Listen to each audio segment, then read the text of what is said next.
Welcome back to class. Really awesome to be back again. We want to start the book of Deuteronomy, but before we start, I'd like us to do a review on the book of Numbers. And like we said in the last class, Numbers is divided into three different parts. The first part of Numbers is Numbers chapter 1 to 10, and here we saw that the first generation was formed into a holy army. And then 11 to 25, first generation failed to enter the promised land. And then the last part is 26 to 36, God requires holy consecration. Unlike the book of Genesis, Exodus, and Leviticus, Numbers was also written by Moses. And we saw this in Numbers chapter 1 verse 1, Numbers 33 verse 2, Matthew chapter 8 verse 4, Matthew 29 verse 7, and Luke 24 verse 44. And the audience of the book of Numbers is the second generation preparing to enter the promised land in the plains of Moab. And the message in the book of Numbers is that the second generation must learn from the failures of the first generation so that they might obey God and enter the promised land. Now, I want us to go into the book of Deuteronomy. The book of Numbers ends with the children of Israel at the border of the promised land. Deuteronomy is the last book of the 5 books of Moses, and it reviews the last 40-year period of the nation's walk with God in the wilderness, just before they enter the promised land. And in summary, the book of Deuteronomy is a restatement of the law to the new generation about to enter the promised land. So Moses is going to take the law of God and restate it to this generation, the new second generation that is about to enter the promised land.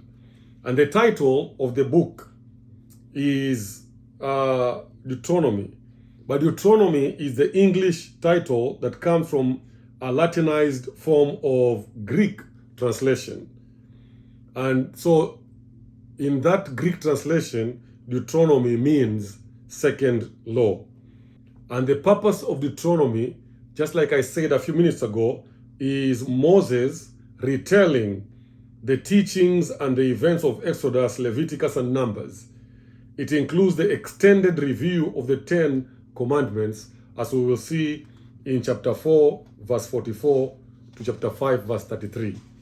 It also includes Moses' farewell address to the nation of Israel as they stand ready to take possession of the promised land. So Moses reminds these people to look back and see how faithful God had been in blessing them and how the wrath of God had come on the previous generation because of their rebellion.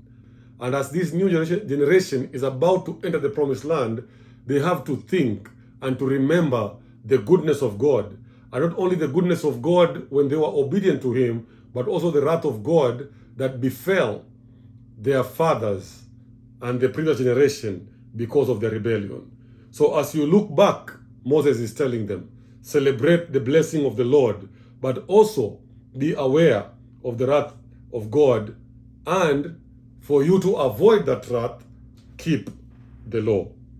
So the book ends with the selection of Joshua as the new leader and Moses dying just before entering the promised land. And the author of Deuteronomy is Moses, who wrote a significant part of this book. Chapter 1 verse 5 of Deuteronomy will tell you that. Chapter 1 verse 9 as well. Chapter 5 verse 1, 27 verse 1, verse 8, 29 verse 2, 31 verse 1, and chapter 31 verse 30, 33 verse 1, and 33 verse 30. So when you look at all those scripture references, there are evidences to show you within the book of Deuteronomy that Moses indeed wrote this book. And Joshua may also have contributed to the writing of this book. And if not Joshua, maybe somebody else to the final sections of this book, which tells the story of the death of Moses. Obviously, Moses could not have written about his own death. So someone else must have written that part of Deuteronomy. Either it was Joshua or someone else, the Bible does not tell us. The audience of the book of Deuteronomy, the second generation in the plains of Moab, just before entering the promised land.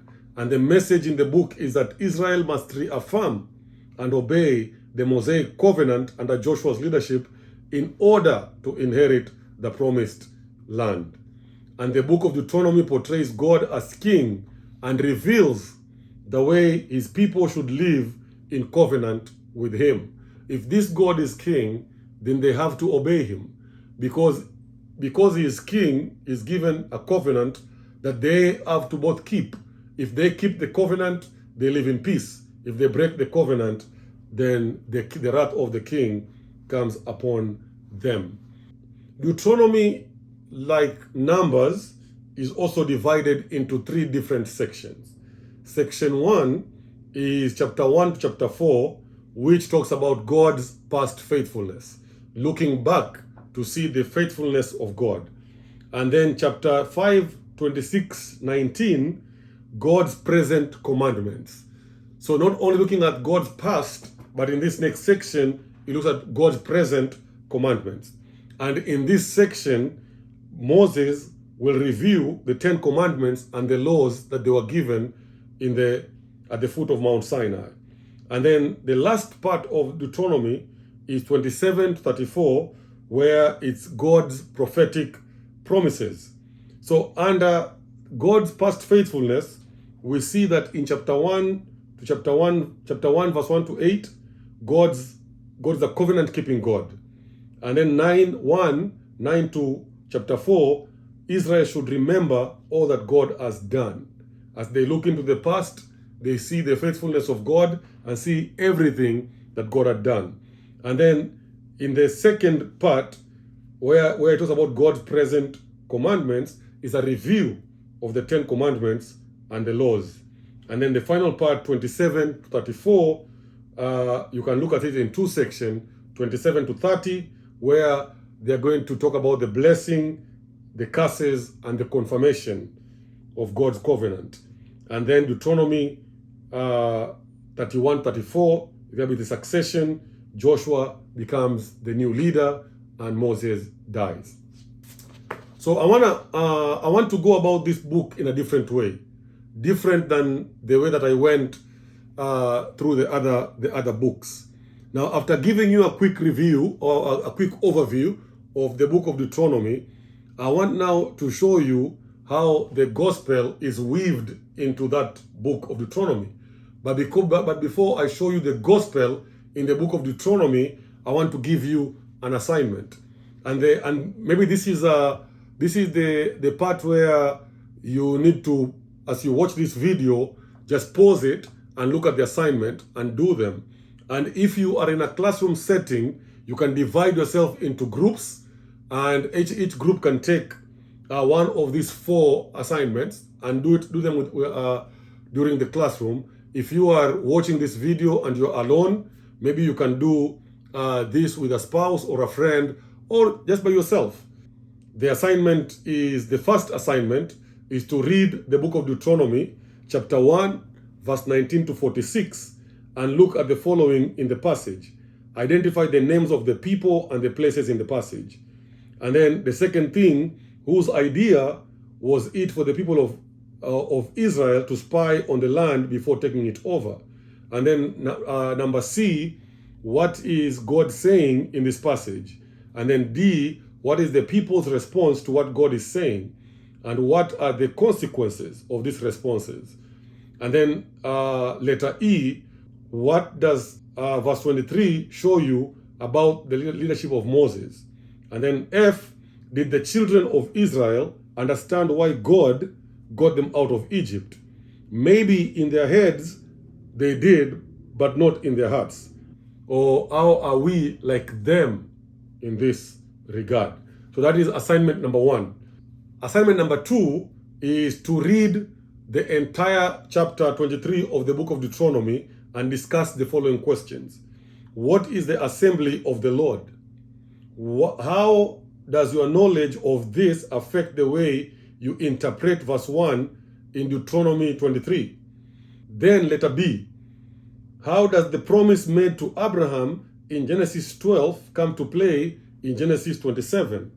And then letter C, was God only concerned with their spiritual cleanliness and well-being? How do you see this addressed in the book of Deuteronomy 23? And in letter D, in verses 18 of Deuteronomy 23, is that verse applicable to us today? If yes, why?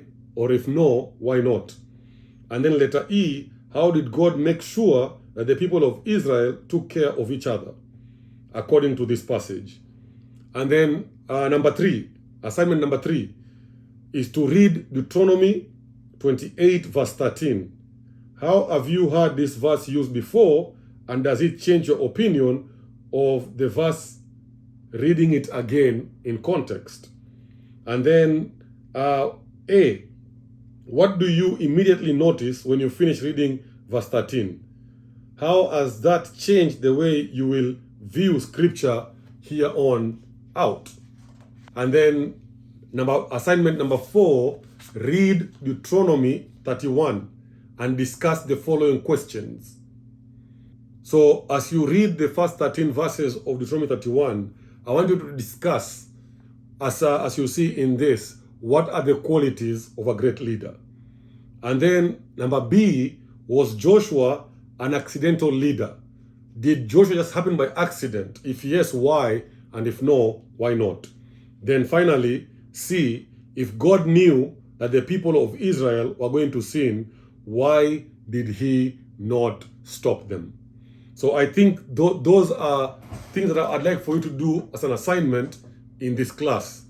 And then I'll see you in the next class to talk about how the gospel is woven in to the book of Deuteronomy.